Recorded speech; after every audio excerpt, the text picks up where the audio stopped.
Bonjour et bienvenue dans C'est le week-end, notre émission hebdomadaire consacrée à la culture et aux loisirs en Charente. Aujourd'hui, sur notre plateau, Aurélie Delage, bonjour. Bonjour. Vous êtes la gérante du Mégarama à Gara. Vous étiez là pour notre premier numéro au mois d'octobre et vous revenez cette fois pour nous parler des films qu'il ne faut absolument pas rater d'ici la fin de l'année. Ce sera dans quelques minutes. À vos côtés, Marion Bernard, bonjour. Bonjour. Vous êtes la directrice des archives départementales de la Charente et si vous êtes là aujourd'hui, c'est parce que les archives proposent ce dimanche de rejouer le procès de Ravaillac. Alors, Ravaillac, c'est l'homme qui a tué le roi Henri IV en 1610 et il était angoumoisin. Ce procès, c'est notre coup de cœur de la semaine.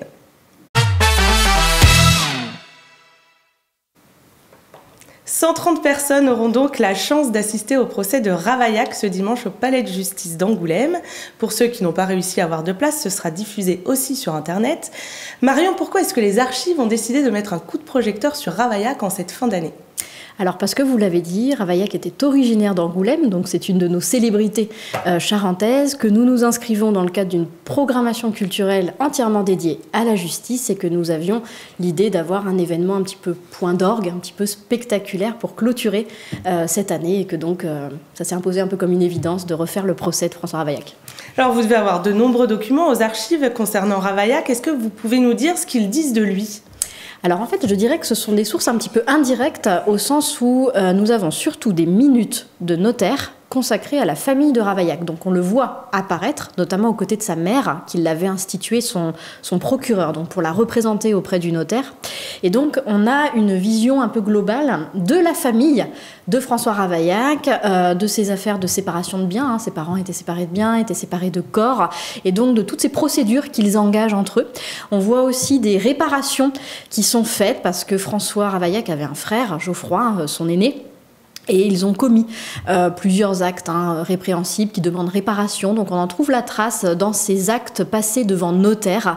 Et donc je dirais que c'est ça la source principale que nous avons sur François Ravaillac aux archives départementales. D'accord. Donc en fait, François Ravaillac, il a été élevé dans la haine des Huguenots, dans un contexte familial assez dur. Oui. Il est psychologiquement instable quand même.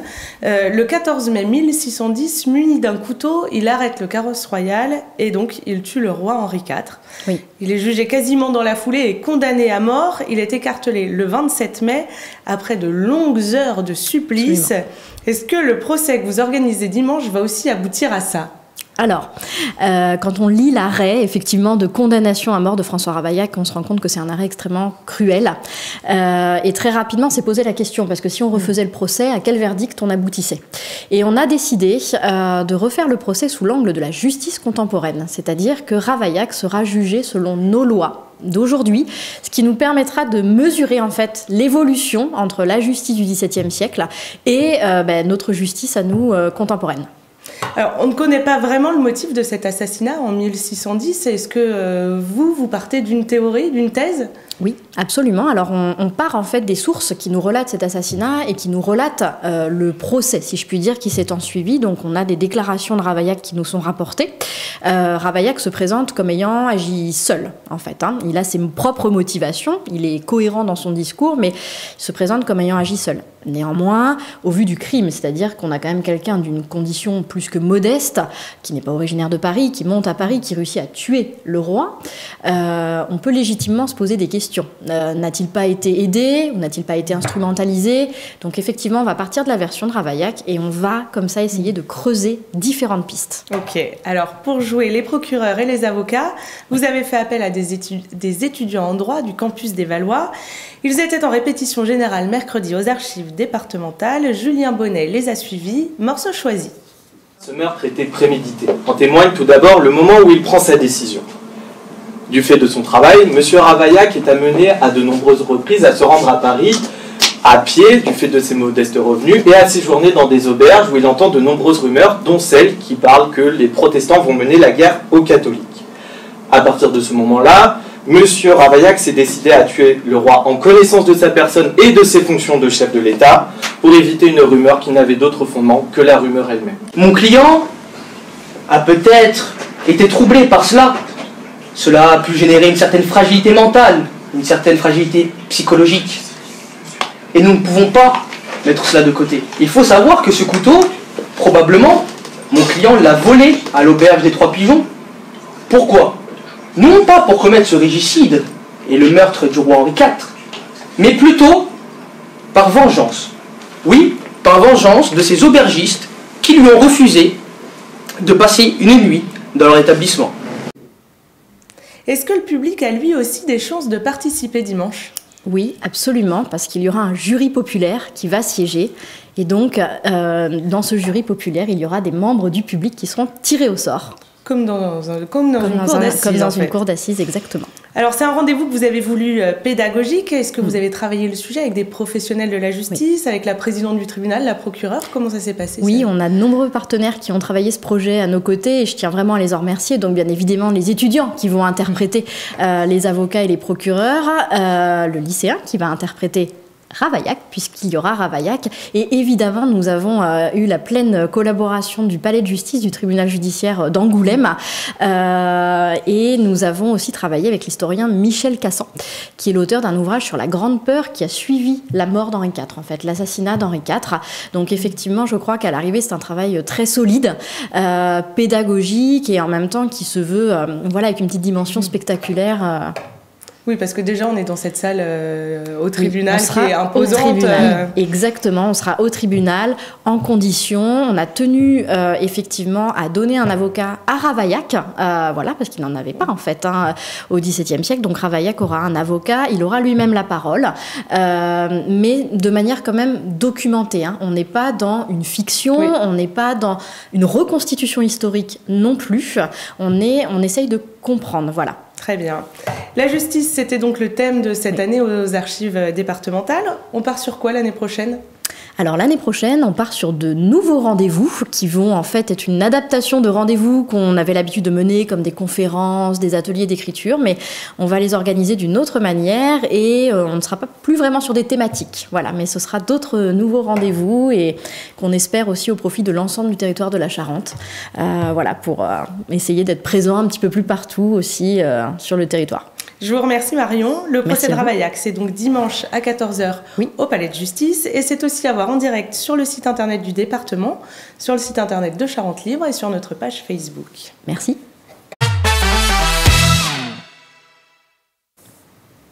Et on plonge maintenant dans la magie de Noël avec Prisme Orion qui organise des spectacles féeriques et gratuits ce week-end à Châteauneuf et à La Rochefoucauld. Julien Bonnet a rencontré la compagnie cette semaine pour vous mettre en appétit.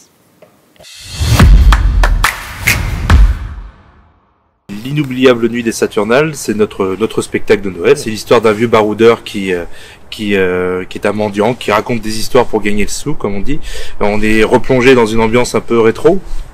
C'est un vieux monsieur avec un chapeau de forme, et puis il va réveiller malgré lui un royaume qui s'appelle Féaria. Donc La Rochefoucauld sera Féaria pendant une journée, et ce royaume-là se prépare à la fête la plus importante de l'hiver, qui est la nuit des Saturnales. C'est un spectacle où il y a du son, de la lumière, de la pyrotechnie quand ce sont les versions de nuit, du jonglage de feu, des danses. On va retrouver des lutins, des mères Noël, on va retrouver des personnages comme Pain d'épices et Père Janvier, pardon.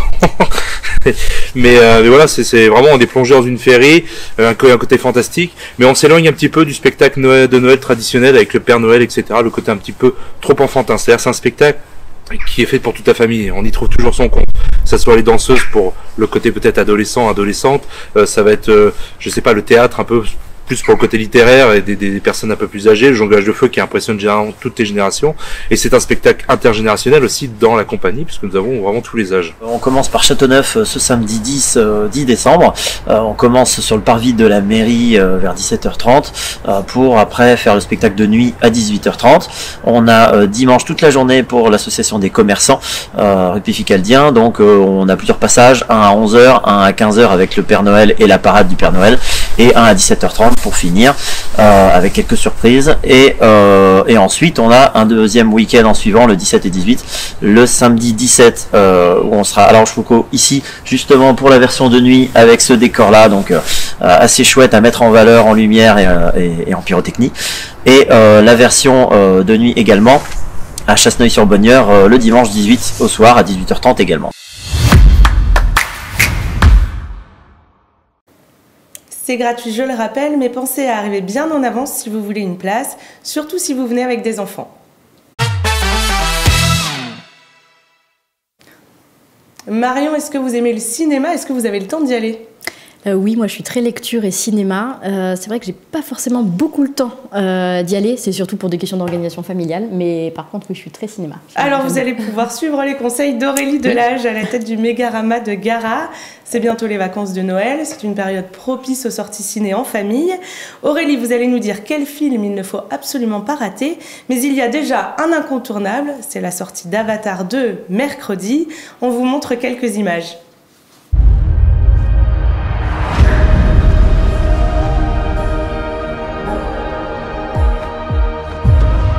Qu'est-ce qui t'amène chez nous? Je veux mettre ma famille en sécurité.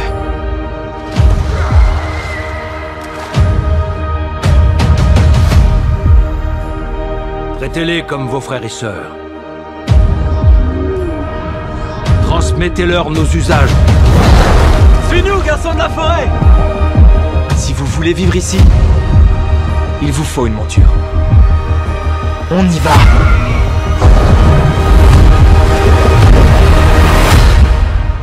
Respirez, respirez. C'est beau ces images, ça donne envie d'y aller. Est-ce que vous nous conseillez d'aller voir ce blockbuster, Aurélie? Est-ce qu'il va cartonner comme le premier? Alors on espère, c'est déjà le film de tous les records puisqu'on est à un budget entre 300 et 400 millions. On ne veut pas vraiment nous communiquer le chiffre, mais ce qui est complètement énorme. On a une durée de tournage de plus de 16 mois pour des plans sous-marins. Là vous avez vu quelques images, je peux vous assurer que sur grand écran, dans les premiers tests qu'on a fait, c'est vraiment magique. Et là, juste à revoir les images, c'est ce que je vous disais en off, j'ai des frissons. Vraiment, c'est un blockbuster, oui, par les moyens, mais ça peut plaire, à mon avis, à énormément de personnes. Et je pense que le prochain record en termes de fréquentation, ce sera ce film qu'on nous réclame depuis des années, une suite qui est très attendue. Elle est en 3D, cette suite, comme le premier épisode? Alors effectivement, comme le premier épisode, la suite a été pensée et tournée en 3D, à la différence des films qu'on a pu voir, notamment depuis Avatar, qui ont pu décevoir le public. Là, vraiment, il y a un intérêt réel à voir ce film en 3D. Alors bien sûr, on propose aussi des séances en 2D, que ce soit au CGR ou chez nous, pour que le public, ou notamment les enfants, pour qui 3 heures de film, ça peut paraître long. Donc on propose les deux versions, mais vraiment, si vous avez la possibilité, voyez-le en 3D, ça vaut vraiment le coup. Ok, alors à côté de cette grosse production, vous avez d'autres films à l'affiche. Qu'est-ce que vous pouvez nous conseiller avec des enfants?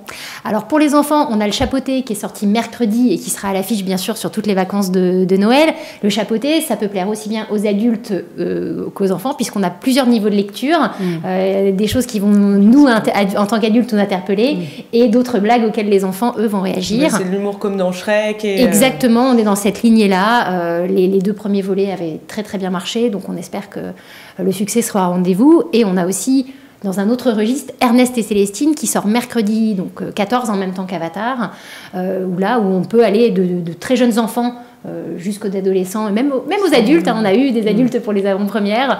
Voilà, donc on retrouve nos 2 personnages favoris dans encore de nouvelles aventures. Donc on retourne dans le pays d'Ernest. Ok, voilà. Alors Le Chapeauté et Ernest et Célestine, c'est des suites tous les deux? Il n'y a pas d'épisodes, de nouveautés qui sortent? Alors cette année on a des nouveautés comme Enzo le Croco qui est sorti là le 30 novembre, il y a déjà quelques jours, mais c'est vrai qu'on a tendance depuis quelques années à voir beaucoup de suites de films, de refaire un petit peu les recettes qui marchent. Alors c'est peut-être aussi lié à la période Covid où on a besoin peut-être de valeurs un peu refuge et où on retrouve très fréquemment des suites, des histoires, alors même si on va dérouler encore le fil, mais c'est vrai que peut-être que c'est un côté aussi rassurant pour les spectateurs. D'accord. Pour les plus grands, je crois que vous avez un petit coup de cœur pour Mon héroïne.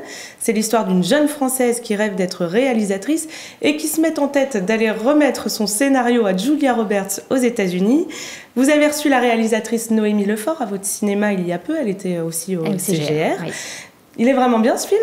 Alors complètement, alors déjà, je tiens à le dire, la réalisatrice est quelqu'un d'absolument adorable et c'est à souligner parce que c'est rare de recevoir des personnes aussi sympathiques. Et le film, c'est vraiment un très très bon feel-good movie, parfait pour la période de fête. Noémie est quelqu'un qui adore les comédies romantiques, les films de Noël, et on retrouve un petit peu ces codes dans ce film qui retrace en quelque sorte l'histoire de sa vie. Donc étudiante à Rouen, elle rêve de rencontrer Julia Roberts et de lui remettre son scénario. C'est vraiment chouette, il y a plein de références, plein de clins d'œil, et vous passerez un bon moment à coup sûr. Elle est interprétée, cette jeune femme, par Chloé Jouanet, qu'on a peu l'habitude de voir sur les écrans. On connaît plutôt sa maman. Tout à fait. Elle est bien dans son rôle. Elle est complètement bien dans son rôle et effectivement, on voit plutôt sa maman Alexandra Lamy, mais Chloé fait petit à petit son trou et sa carrière dans ce milieu. Et là, c'est un très beau premier grand rôle, on va dire, sur grand écran. Très bien. Est-ce que vous avez une autre proposition à nous faire pour nous les grands? Alors pour les grands, si vous êtes fan de musique, il y a le biopic sur Whitney Houston qui sort le 21 décembre. I Wanna Dance with Somebody, pardonnez mon anglais pourri, mais voilà. Là, je ne l'aurais pas dit mieux. Hein. Là, vous allez vraiment retrouver l'histoire de la chanteuse, ses plus grands titres, très associés au cinéma, hein, puisque voilà, ça a bercé un paquet de bandes annonces, de bandes originales, pardon, de films. Donc vraiment, voilà, un biopic. Et puis bon, il y en a plein d'autres, Tempête, Cœur de rocker. Là, vraiment, sur la fin d'année, on a une belle offre qui se reconstitue pour tous les publics. Ok. Marion, Aurélie, je vous remercie toutes les deux d'avoir accepté cette invitation. Merci à vous. On se retrouve la semaine prochaine pour une nouvelle émission C'est le week-end consacrée aux cadeaux Made in Charente. D'ici là, profitez bien. Bon week-end à tous. Merci. Merci.